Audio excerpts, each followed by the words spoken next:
Lyncher ran frantically through the dimly lit corridors, her mind consumed by the haunting realization that she had always known this moment would arrive. From the instant she had witnessed the downfall of her world, the collapse of everything she had once held dear, a cold certainty had settled in her heart.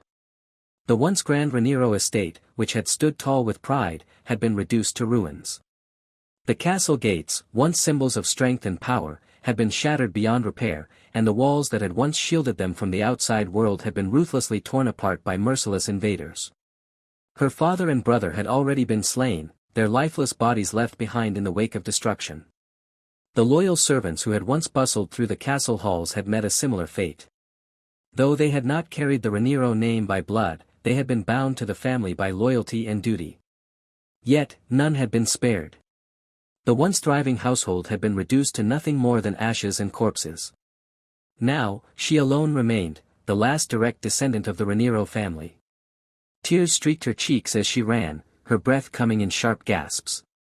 The weight of her fate pressed heavily upon her, yet deep inside, she had always known that this day would come. Not long before this devastation, the heir of the Wolf clan, Arsène Eckhart, had taken his final breath. His body had always been weak, his existence plagued by a frailty that had confined him to his bed for most of his short life. His death had been expected, accepted even. However, what had not been expected was the revelation that his passing had not been the result of his illness. Instead, it had been brought about by a calculated scheme. And the one responsible had been none other than her father, the head of the Eagle family. Before Arsène's death, a marriage proposal had been sent by the Wolf clan to the Raniero family. A request had been made for a bride to be sent, a daughter who possessed the rare healing abilities unique to their lineage. It had been believed that her powers could grant Arsène a chance at survival. In exchange, an overwhelming amount of wealth and resources had been offered as compensation. With such an advantageous proposal laid before them, the Raniero family had found no reason to refuse. Her father had pledged to send a direct descendant, and he had remained true to his word. However, the one chosen had not been Lyncher, nor had it been any other child possessing the healing abilities of their bloodline. Instead, the one sent had been her half-sister, Shovel, the sole mutant of the three clans. Unlike the others, who had been blessed with the power to heal, Shovel had been born with an ability that could not have been further from that of a savior. Rather than bestowing life, she had possessed the power to steal it. With cold calculation, her father had sent Shovel to Arsène under the guise of a devoted bride, all the while intending for her to drain his life force until nothing remained. The heir of the Wolf clan had perished soon after, his life stolen by the very person meant to save him. Yet, what her father had failed to anticipate had been the storm of fury that would follow. The wolves, stripped of their heir, had lost all sense of reason. Their grief had turned into unrelenting rage, their only desire being to seek vengeance against those who had orchestrated the death of their future leader. No plea had been heard, no explanation had been accepted. Their wrath had descended upon the Raniero estate like a tempest, swift and merciless. As Lyncher had glanced out the window, her heart had pounded violently in her chest. The flicker of movement outside had caught her eye, and in that instant, she had realized that she had been seen. Panic had surged through her veins as she had turned on her heels, sprinting down the corridor. Desperate thoughts had raced through her mind, trying to convince herself that it had been impossible for them to have spotted her. After all, her room had been hidden away in the most remote section of the estate, an area so secluded that even the maids had struggled to find their way. Her existence had been an embarrassment to the Raniero family. With hair the color of deep crimson, an unnatural shade within their bloodline, she had been regarded as a disgrace, a mistake unworthy of acknowledgement. Because of this, she had been cast away, treated as if she did not exist. Yet, despite being locked away, she had always dreamed of freedom. The vast, open sky had called to her, whispering promises of a world far beyond the cold walls of her prison. The air around her had suddenly become thick, her breaths becoming strained. A violent cough had erupted from her throat, causing her body to tremble with each painful gasp. Confusion had clouded her mind as she had struggled to understand the cause of her suffocation. Then, she had seen it. Dark smoke had curled into her room, creeping in through the cracks like a silent predator. A fire had been set, and it had already begun consuming everything in its path. Her lungs had burned with every breath, her vision stinging as the acrid scent filled her nose. Her human form had begun to weaken, the unbearable heat causing her wings to stir beneath her skin. Yet, despite her bloodline's famed healing abilities, no power could have saved her from this fate. Healing had never been meant for themselves. The flames had continued to spread, devouring the estate she had called home. Her legs had felt too weak to move, her body refusing to obey. A terrifying realization had settled upon her: escape had been impossible. Her eyes had fluttered shut, her final thoughts drifting toward the cruel twist of fate that had led her to this moment. At the tender age of 12, she had met the same end as the Wolf clan heir who had died only a week before. Morning had arrived, yet the world had felt entirely different. A distant voice had called out, urging her to awaken. The sound had been familiar, yet impossibly so. Linsher's eyes had opened slowly, confusion clouding her mind. Before her, a figure had stood, watching her with impatient concern. Adele. Shock had paralyzed her. This could not have been real. Adele had died 2 years ago, her life taken unjustly under false accusations of betrayal. As Linsher's personal maid, she had been framed for leaking the secrets of the Raniero family. The punishment had been swift: execution. Yet, despite that undeniable truth, Adele had been standing before her, just as she had in the past. The blanket had been pulled away, and words had been spoken with a tone of urgency. Linsher had been told that she usually awoke with ease and that if they had not hurried, they would have been late for lunch. The words had barely registered. A dull ringing had filled her ears as she had sat motionless, her mind attempting to grasp the impossible. What had been happening? Where had she been? And why had she awakened to a world that should no longer have existed? The name escaped her lips in a whisper, filled with disbelief: Adele. The woman, looking slightly confused yet composed, responded with a gentle nod before reminding Linsher that an appointment with the master had been scheduled for that day. It was urged that she should quickly compose herself and prepare. However, just as those words were spoken, Adele's expression shifted as she noticed the silent tears cascading down Linsher's cheeks. A deep concern filled her gaze as she stepped closer, taking Linsher's trembling hands in her own. A question was then asked: whether a nightmare had disturbed Linsher's sleep. The moment those words reached her ears, Linsher's fragile composure shattered completely. A strangled sob escaped her lips before she lunged forward, wrapping her arms tightly around Adele. The warmth of her presence, so familiar yet so distant, made the floodgates of emotions burst open. Between choked breaths, she clung to Adele, whispering over and over how much she had been missed. Her mind, still hazy and overwhelmed, struggled to grasp the reality of what was happening. An echoing thought ran through her: if this was truly the afterlife, then she was grateful to have been given the chance to meet Adele again. That fragile moment of reunion, however, was shattered by the sudden sound of an authoritative voice cutting through the air. A question, laced with impatience, was posed: what was happening? Linsher's breath hitched as she turned toward the source of the voice, and to her utter astonishment, the familiar figure of Lady Kellen stood before her. The unwavering posture, the strict gaze, and the coldly refined demeanor, it was undeniably her. With an air of disapproval, it was stated that the commotion had been loud enough to be heard from down the hall, and Linsher was ordered to compose herself immediately. Adele, bowing slightly, responded with an apology, explaining that Linsher had likely experienced a nightmare. However, Lady Kellen remained unaffected by this reasoning, instead reminding them of the luncheon scheduled with the master. A quiet realization settled within her: this was not a dream. Adele then urged Linsher to hurry and prepare before a harsher reprimand was received from Lady Kellen. Yet, even as the words were spoken, Linsher hesitated, her mind swirling with confusion and disbelief. It had been years since she had last been invited to one. The memory of her childhood surfaced: at the age of 10, those invitations had ceased. A sudden impulse took over her thoughts, and she asked to be let down. Moving towards the mirror, she hesitated for only a brief moment before posing an uncertain question to Adele, her own age. Adele, with a soft smile, responded with certainty. Since it was her birthday, she had just turned 7 years old. The weight of those words struck Linsher like a thunderclap. Her body tensed as an overwhelming realization washed over her. Could it be possible? Had she truly returned to a time before her death? A short while later, the household had gathered at the long dining table for the scheduled luncheon. Lincher, now seated among them, found herself struggling to suppress the disorientation that continued to weigh upon her. The setting before her was both painfully familiar and completely foreign all at once. Every movement, every hushed breath, and every subtle glance felt like a memory replaying itself before her eyes. As her gaze swept across the table, it eventually landed on the meal set before her. An unbearable sense of suffocation settled in her chest. The reality of her situation was undeniable now, she had returned to the past.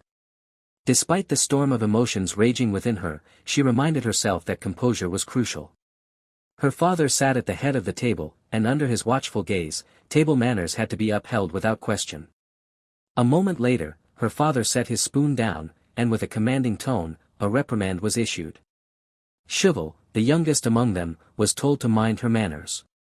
The child, small and innocent, trembled under the weight of her father's words before meekly responding with a promise to be more careful. As Lincher watched the exchange unfold, an unshakable thought surfaced: Shivel had not yet left. Shivel Rhaenyra, the one who would one day gain the ability to drain the life force of others. The very girl who would, in the future, be responsible for the death of the heir of Eckhart. And yet, at this moment, she was nothing more than the youngest daughter of the Rhaenyra family, unaware of the dark fate that lay ahead of her. Lincher's gaze then shifted towards her father. It was noted that he had remained unchanged, his rigid adherence to etiquette as firm as ever. As a direct descendant of the noble bird clan, he had been raised under the strict discipline of Lady Kellen from a young age. The principles of table manners had been ingrained into him with near military precision. Memories from her past life resurfaced, scenes of herself being scolded just as Shivel had been now. She had been no different. A moment later, her father's gaze landed on her, and an unexpected observation was made. It was noted that her table manners had been particularly graceful that day. The word sent a shock through her system, and before she could stop herself, a fit of coughing overtook her. The sound of laughter rang out from those seated at the table, yet Lincher barely registered it. Her focus remained on her father. Had that truly been allowed to pass without further reprimand? It was nearly impossible to believe. Until just yesterday, at least in her past life, her father had treated her as if she did not exist. Her thoughts spiraled further. The moment his attitude had shifted was one she remembered clearly. It had happened when she had begun to shed her fur, revealing the red hair beneath it. Red fur and feathers, the cursed symbol among all beasts. From that moment forward, she had been locked away in her room, ignored by servants, and left to call out for help that never came. A realization struck her with the weight of an iron chain. Once her molting began again in this life, she would be abandoned once more. Just as before, she would be erased from the Rhaenyra family. A final thought surfaced: would she be forced to die as she had before? The notion was quickly rejected. No, she would not allow that fate to repeat itself. This time, things would be different. As the meal neared its end, her father spoke once more. A piece of information was shared: the head of the Wolf clan would soon be arriving at Rhaenyra. Lincher was instructed to remain in her room the following day, as it was deemed best that she did not encounter him. Hearing this, her mind raced. Had the head of the Wolf clan truly visited at this time in her past life? With an innocent expression, a question was posed to her father: the reason for the visit. A vague response was given: it was uncertain, but something of importance was to be relayed. At that moment, Lincher realized that her father was still unaware. The truth had not yet been revealed: Kendrick Eckhart had come to propose a political marriage with the Bird clan. A single thought took root within her mind. Perhaps, through this marriage, an escape from Rhaenyra was possible. And for the first time, hope flickered within her chest. The silence in Lincher's room was accompanied only by the soft flickering of candlelight. She sat motionless, deep in thought. The absence of the head of the Wolf clan from the Rhaenyra estate had been noted, and from this, a conclusion had been drawn: her father remained unaware of the Wolf clan's true intentions. If that were the case, then the plan they harbored must still be in motion, unchallenged and unseen by those in power. The timing of her intervention needed to be perfect. Any premature action would risk exposure, while hesitation could result in the inevitable unfolding of events she desperately wished to change. With a deep breath, she attempted to reorganize her thoughts, yet her mind remained clouded with uncertainty. Whether this confusion stemmed from the side effects of her regression or the limitations of her younger body, she could not determine. The sharpness of her mind in her previous life had become a distant memory, now replaced with a frustrating haze. Still, certain events remained vividly clear. She recalled how, in her past life, the head of the Eckhart family had arrived at the estate, his purpose unmistakable. A marriage proposal had been presented, and shortly thereafter, Chauvel had been sent to the Duke's residence. The duration of a single month had been all it had taken for that decision to be carried out. The thought of her father's role in those events left an unsettling weight in her chest. The plan to eliminate arson had not been a sudden decision, it had been meticulously crafted over time. As a mutant, Chauvel had possessed a rare ability, to drain life itself. That power must have surfaced early, making him a convenient tool for her father's ambitions. For a brief moment, an alternative plan had been considered. Perhaps Chauvel could simply be told to refuse the marriage. But such a simple solution would never work. Her father's determination would not have wavered, regardless of Chauvel's involvement. Something of great value had been received in return for the agreement, something her father would not have been willing to forego. It was the Hampton River. Though modest in size, its significance could not be understated. Its position between the Bird clan and the Wolf clan had made it a constant source of contention. While its waters were not as vast as the larger rivers, the surrounding land was fertile, providing abundant food and numerous strategic advantages. Both clans had long fought over its ownership, and an opportunity to claim it outright would not have been refused by the Bird clan. Meanwhile, the Wolf clan, desperate to protect arson, had no choice but to accept the terms set before them. Her gaze hardened with determination. If the course of fate could not be altered completely, then a single key element would need to be changed. Instead of Chauvel, she herself would take Arson's hand in marriage. If she were the one to heal him, the honor of the Wolf clan would remain intact. There was more to be gained from this arrangement. A request could be made, one that would secure her safety until adulthood. Even after her transformation at the age of 10, when her cursed feathers would replace the fur of her clan, the Wolf clan would have no choice but to keep her by their side. As long as Arson's condition required her healing abilities, she could not be cast aside. Her fingers curled into a determined fist. Confidence filled her. The illness that had plagued Arson could be cured by her alone. Among her family, her power was the strongest, there was no doubt in her mind. A future in which she remained locked away, abandoned and unwanted, would not be accepted. Protection should have been demanded while she still carried the status of a direct descendant from the third marriage. That mistake would not be repeated. The opportunity would arrive the next day. The head of the Wolf clan would visit the Raniero estate in person, and when that moment came, hesitation would not be allowed. The following morning, Adele entered the room, her expression strict. A warning had been issued, leaving the room would not be permitted under any circumstances. A casual request had been made by Lyncher, asking for a short walk, but the request had been refused without hesitation. An excuse had been given, claiming that fresh air was needed, but Adele had remained unmoved. A quick assessment had been made, Adele's resolve was firm, and persuasion through reason would not be possible. A secondary plan would need to be enacted. A sudden gasp had been let out as Lyncher clutched her stomach, an expression of discomfort crossing her face. A complaint had been voiced about hunger. Suspicion had been evident in Adele's eyes.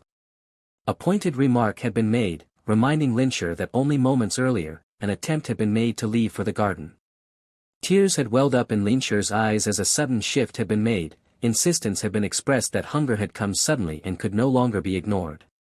The claim had not been entirely untrue. Lady Kellen's neglect had often left her without food, a fact that had been well known to Lyncher. And if there was one weakness Adele possessed, it was the sight of Lyncher in distress. A request had been made for permission to visit the kitchen briefly, a question posed as to whether such a thing was truly too much to ask. Hesitation had followed, but in the end, a decision had been made.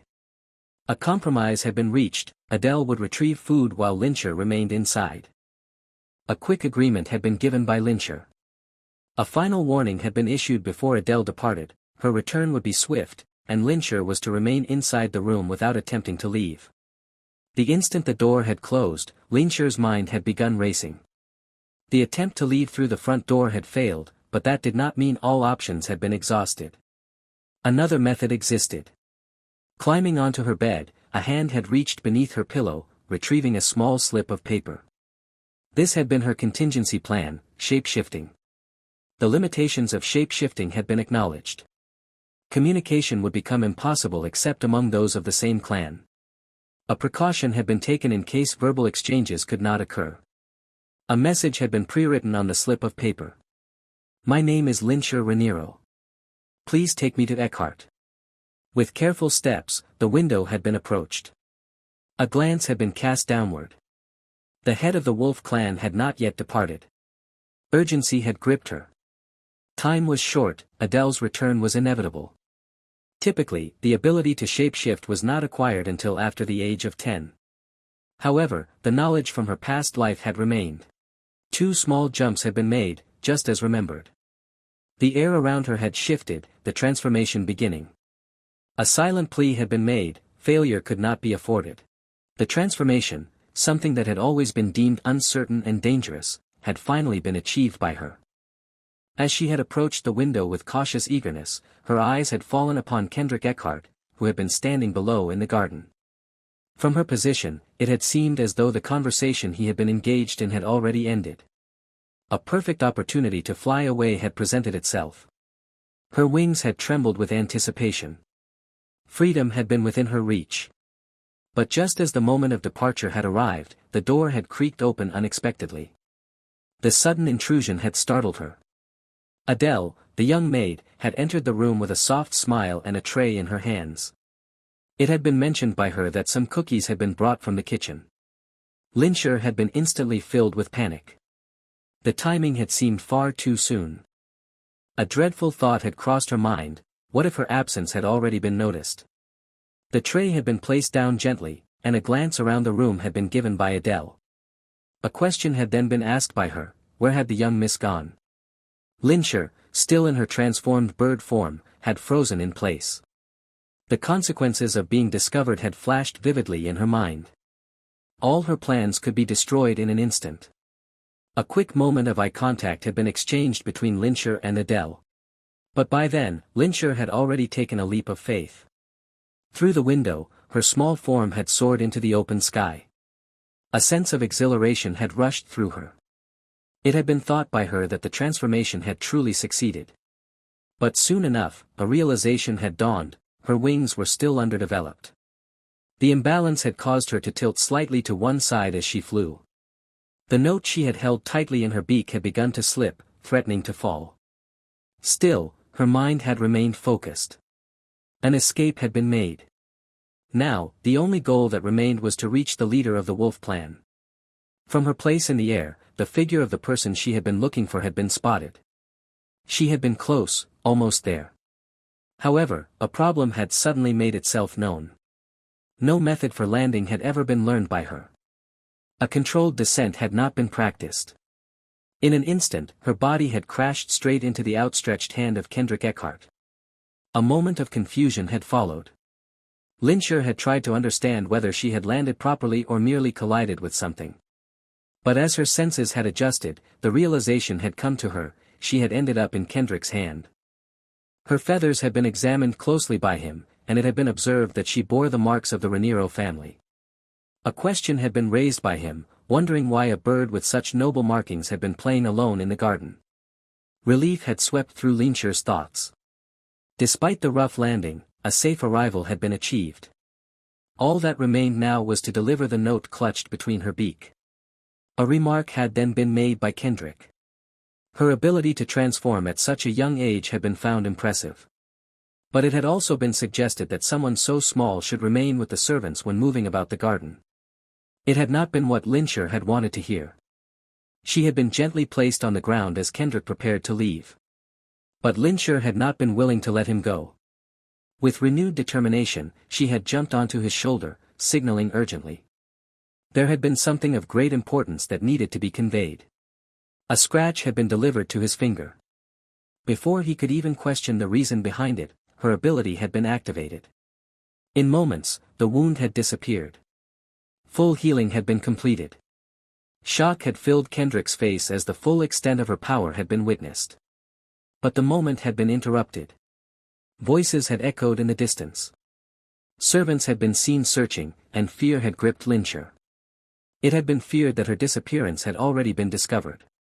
Immediate hiding had been needed. Without hesitation, Kendrick had covered her gently with his hand. Though uncertainty had remained in his tone, agreement had finally been given. He had acknowledged that while her intentions were not fully understood, she would be taken along with him. And so, a step toward freedom had been taken, together. From the Grand Raniero estate, a group of soldiers had been dispatched with a single purpose, to locate the elusive young woman who had gone missing under suspicious circumstances. Their search had brought them to the outskirts of the territory, where they had encountered Kendrick standing silently near the road. His expression had remained unreadable, and his posture unthreatening. No suspicion had been directed toward him, and after a fleeting glance, the soldiers had turned away and continued on their way, unaware of the secret that had been tucked away within the folds of his coat. Unseen by those who passed, Lyncher, still trapped within the delicate form of a small bird, had remained hidden inside Kendrick's coat. Relief had been felt by her as the soldiers moved away, their footsteps fading into the distance. Her thoughts had been filled with quiet triumph. It had been believed by her that she had escaped capture. The servants of Raniero had failed to discover her, and now all that remained was to continue her careful concealment and follow Kendrick until she reached the mansion of the wolves. Still, despite her momentary relief, the small space within the coat had begun to feel increasingly stifling. The warmth of the fabric, although comforting at first, had quickly become oppressive. Her tiny chest had risen and fallen rapidly as the closeness of the pocket pressed against her feathers. It had been thought by her that Kendrick's pocket, while surprisingly spacious and lined with a soft material, could no longer serve as a safe haven for her restless spirit. The real burden lay not in the tightness of the coat, but in the memories that had begun to flood her mind once more. As Kendrick walked toward his waiting carriage, Lyncher had been transported back to a moment that haunted her deeply. Her thoughts had drifted to a day engulfed by fire and blood, a day where screams had filled the sky and chaos had ruled the land. Smoke had risen from every direction, thick and choking, painting the air in a haze of fear. The sharp, metallic stench of blood had been overwhelming, and wolves, merciless and relentless, had prowled through the flames, their howls a chilling reminder that she had been hunted like prey. Each breath drawn within that pocket had made it feel as though she had returned to that firestorm. Her wings had trembled. Her heart had pounded. Panic had begun to set in once again. Unable to contain the rising pressure within her chest, Lyncher had pushed her feathered head out from Kendrick's coat. A deep breath of fresh air had been drawn in, and the smallest trace of gratitude had flickered across her mind. The inside of the carriage had then caught her attention. Eyes wide with astonishment, she had taken in the luxurious surroundings. It had been marveled by her that such elegance could be contained within a mere carriage. Though her father had once been known for extravagance and opulence, riding in carriages adorned with gold and fine silks, even those could not compare to what now lay before her. This vehicle had been crafted with unmatched care. Every inch had been detailed, polished, and elegant. The impression that had come to her mind was that of a rolling treasure chest, ornate, mysterious, and rich with secrets. As she had tried to shift herself within the pocket, a sudden movement had caused her to slip slightly. Her balance had faltered, and it had seemed as though she would fall, but Kendrick's hand had moved swiftly to catch her before any harm could befall her. In that moment, as she had stared up at him from within the safety of his hand, a chilling thought had taken root within her. The man before her, whose pocket had just been admired, was no gentle giant. He was a wolf, a predator capable of ending her life with a single motion. A creature of instinct, strength, and dominance. And yet, it had been hoped by her that she would remain unharmed. A belief had settled in her heart that Kendrick would not hurt her, not while arson still needed to be treated. Despite this hope, her instincts had continued to scream at her, warning her to flee while the opportunity remained. It had been remembered by her that this same man, in her past life, had played a part in the downfall of her family. The pain of that truth had weighed heavily on her, and her feathers had begun to tremble visibly. Her wings had shifted, betraying her desire to escape. This movement had not gone unnoticed by Kendrick, who had commented, with curiosity in his tone, that perhaps the urge to take flight was being felt by her. The question had not been directly asked, but the implication had been clear. Internally, Lyncher had responded with denial. That was not her intention, or so she had told herself. Further misunderstanding had followed when Kendrick had remarked, rather sternly, that the carriage had not been intended as a place for relieving oneself. The implication had been deeply embarrassing, and the reaction in Lyncher's mind had been one of sheer horror. The very idea had been rejected with vehemence. Absolutely not, she had thought. How frustrating this situation is. After a while, it had been mentioned by Kendrick that they had traveled far enough from Rhaenyra. A suggestion had been offered, perhaps it was now safe enough to speak freely. He had encouraged her to transform, stating that no threat would reach her here. His words had been appreciated by Lyncher, for the desire to return to her human form had been felt for quite some time. Yet, when the attempt had been made, no change had occurred. Her feathers had remained. Her form had not shifted. She had shaken her head slowly in frustration. Her body had refused to respond to her will. This inability to transform had been noticed by Kendrick. It had been asked by him, gently, whether the transformation could not be undone. Upon receiving confirmation, though no words had been spoken, he had sighed and admitted that the situation had become more complicated. However, the journey had been resumed. It had been stated that she would be taken to the mansion as planned.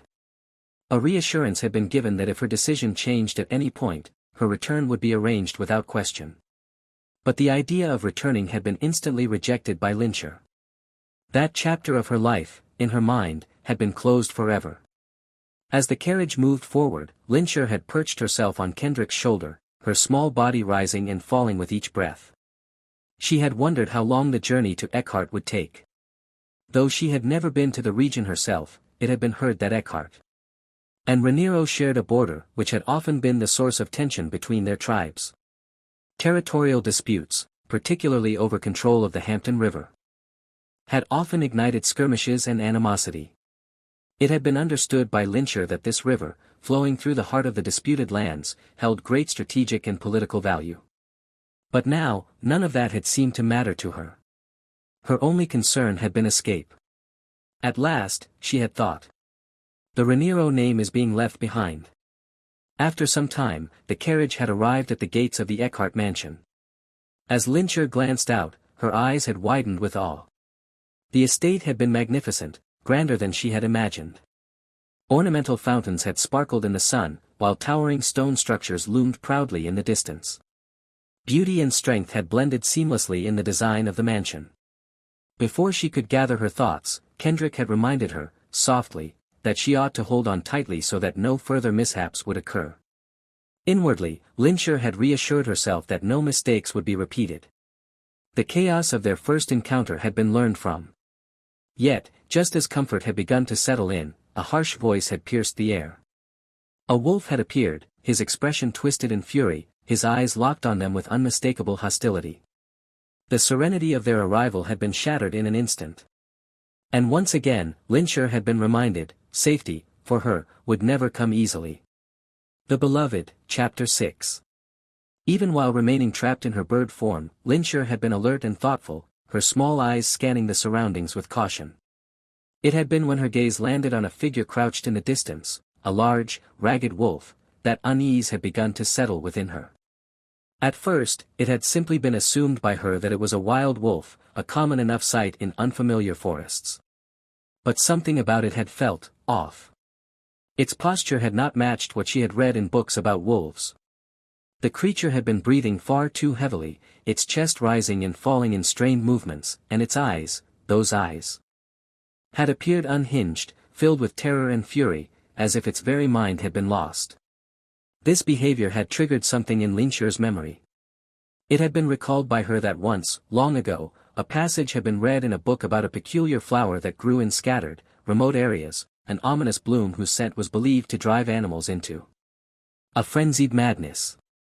According to that text, when animals inhaled the aroma, their rational minds would be clouded, leaving only their base instincts to guide them. The possibility had chilled her, had this wolf perhaps crossed paths with such a flower? If that were the case, then danger was much closer than she had initially realized. Fear had taken root in her tiny frame. It had been thought by her, in that trembling moment, that if the beast lost complete control and lunged, a creature of her size, a mere bird, would stand no chance. A single bite would be enough to end her. Panic had begun to rise. Her heart had raced, wings twitching ever so slightly under the weight of dread. However, it had not gone unnoticed. The wolf's behavior had clearly drawn the attention of Kendrick, who had been walking beside her. A protective gesture had been made by him, as his hand had been raised gently in front of her, placing himself between Lyncher and the agitated beast. Words had then been spoken to the wolf, firm and commanding. The creature, now identified as Dagon, had been told that his behavior had become inappropriate and disrespectful. From Lyncher's side, confusion had arisen. Thoughts had been racing through her mind. It had not been expected by her that Kendrick, a member of the wolf clan, could command wild wolves. Questions had begun to form: was he capable of controlling even beasts twisted by madness? Or perhaps this was no ordinary wolf. Suddenly, the creature's form had begun to change. Fur and claws had melted away, replaced by skin and limbs. Before long, a man had stood where the wild beast had once been. Lyncher had watched in astonishment as the transformation had completed itself. The man, still breathing heavily, had looked at Kendrick, his expression equal parts confusion and concern. It had been demanded by him why Kendrick had returned with a bird when the expectation had only been for brief negotiations with the bird clan. Kendrick had explained, without hesitation, that the girl had been picked up from Rhaenyra. A sharp question had followed. It had been asked whether she had simply been handed over by the clan that easily. The answer had been a flat denial. It had been clarified by Kendrick that she had not been handed over, but instead, she had been picked up, found and brought along. This revelation had struck Lyncher deeply. The memory of begging him to take her to Eckhart had returned to her. From the way Dagon had reacted, it had become clear that even the wolf clan had not expected her presence. Her arrival, it seemed, had come as a surprise even to them. As Kendrick had walked forward with Lyncher still resting on his shoulder, the tall gates of the Eckhart Palace had been opened. Awaiting him had been a sizable group of servants and attendants, all standing in disciplined rows. Among them, an elderly butler had stepped forward to greet him with a formal welcome. The butler, whose name had been known as Ethan, had offered a respectful bow, but then, his eyes had landed on Lyncher. A shadow of concern had passed over his face. The presence of Lyncher had drawn the attention of every servant present. Murmurs had begun to rise quietly among them. Ethan had addressed Kendrick in a low, respectful voice, questioning the meaning behind the girl's arrival. Kendrick, however, had not offered a lengthy explanation. Lyncher had been passed into Ethan's hands with simple instructions: she was to be taken care of. It had been pointed out that she did not appear to possess the means to defend herself. Orders had been given for her to be washed, fed, and nourished. Her thinness had been noted with concern.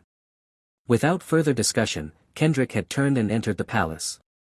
It had felt like abandonment to Lyncher. Cold and immediate.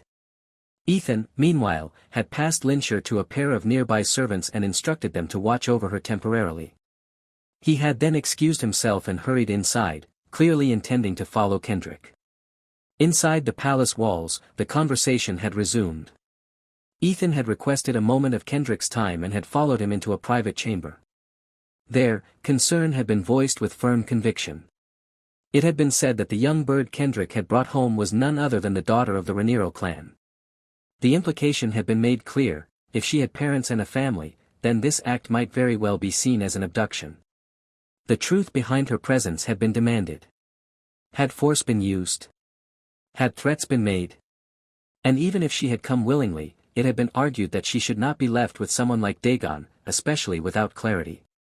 In response, a folded note had been presented to Ethan by Kendrick.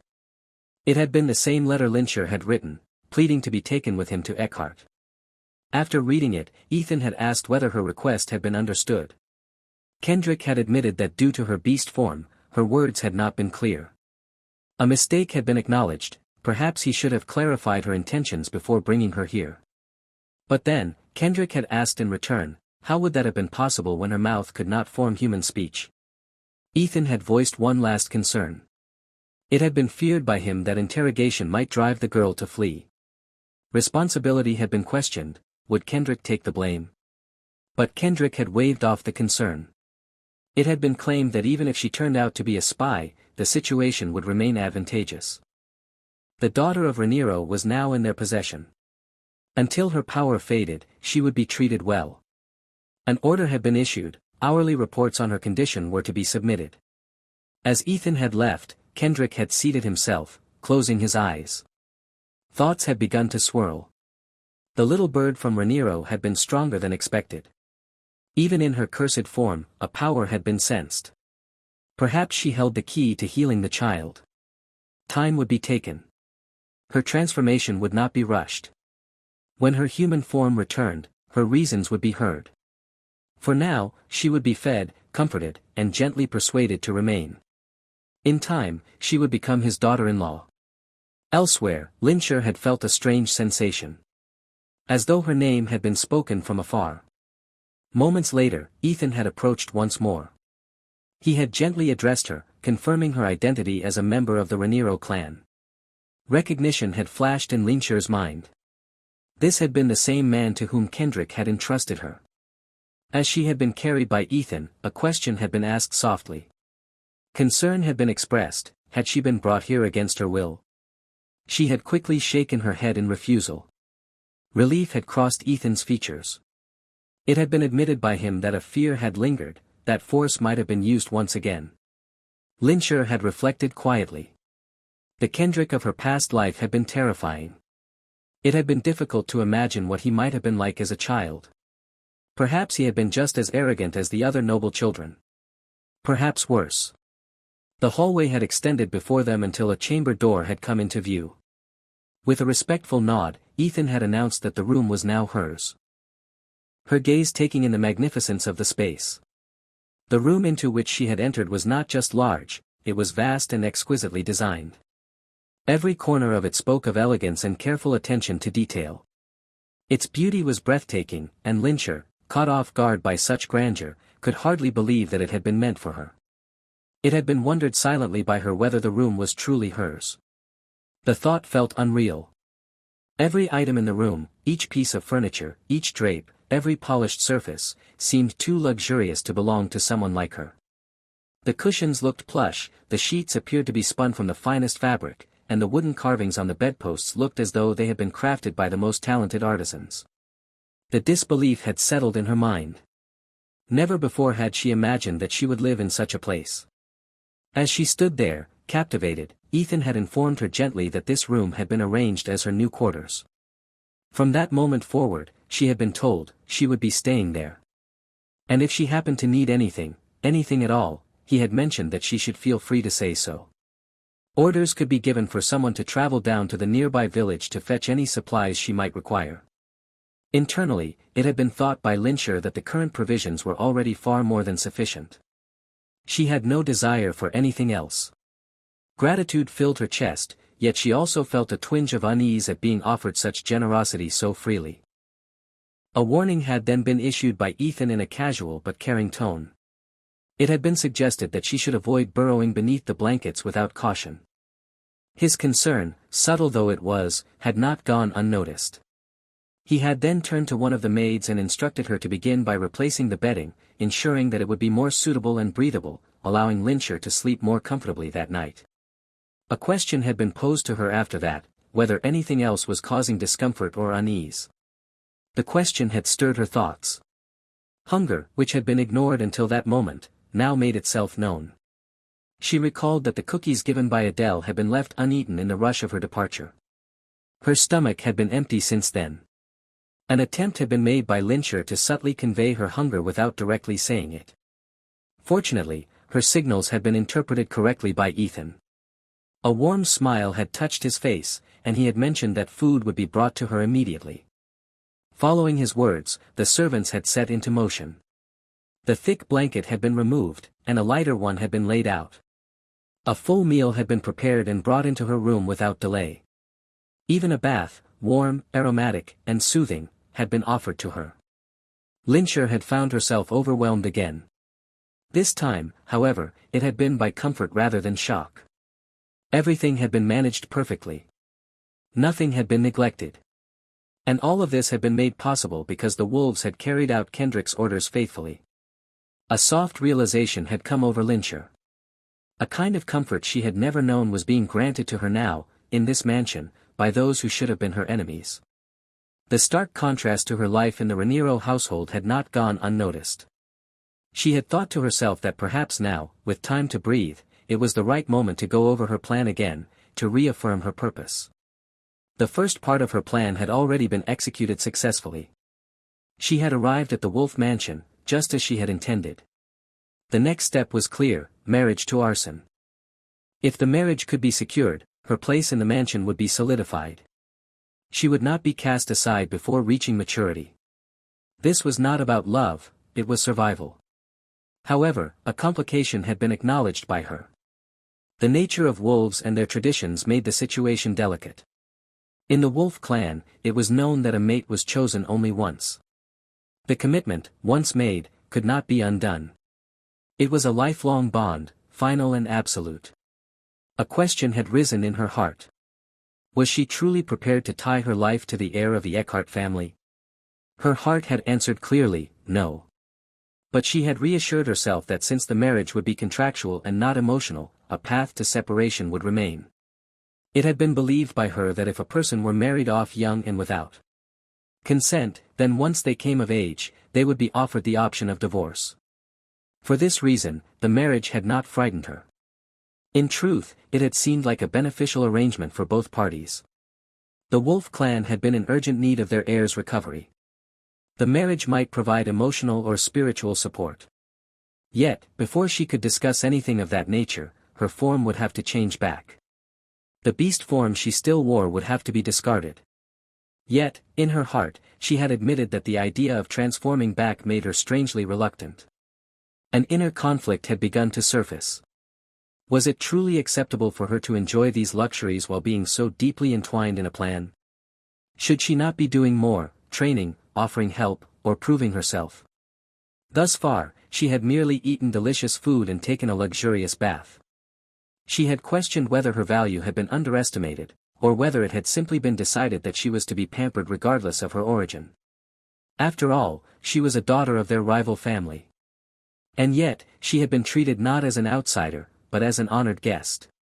Later that night, one of the maids had approached her again. It had been observed that Lyncher must have been exhausted from her long journey. Now that her fur had dried completely, it had been suggested that her bed be prepared once more for rest. Lyncher had thought that the kindness being shown to her was unfamiliar, yet comforting. In her previous household, such care had only ever been offered by Adele. The lights were soon turned off by the maids after bidding her good night. This sudden plunge into darkness had left Lyncher startled. Fear crept in slowly. She had realized that all the lighting in the mansion was powered by magic. When one light was turned off, the others vanished with it. A sense of abandonment had taken over her. She had thought that she had been left all alone. That moment had triggered a memory from a past life. A room without light. A younger version of herself, left in silence and shadows. She could not bear it. Tears had welled up as she rushed toward the maids. Her fear had been understood instantly. The lights had been turned on once more. Water had been brought for her, and comforting words had been spoken. It had been admitted internally by Lyncher that her fear of the dark was now undeniable. What she had experienced in Kendrick's pocket earlier had not been merely physical discomfort. It had been darkness, true, suffocating darkness, that she feared. And in that moment, she had realized that this fear had not existed in her previous life. A promise had then been made by one of the maids. In the future, the lights would not be turned off without first asking her permission. Another maid had offered to stay with her if she so desired. That offer, though kindly meant, had been declined silently by Lyncher. It had been considered that she feared the darkness, not solitude. And besides, they were wolves, she still needed time.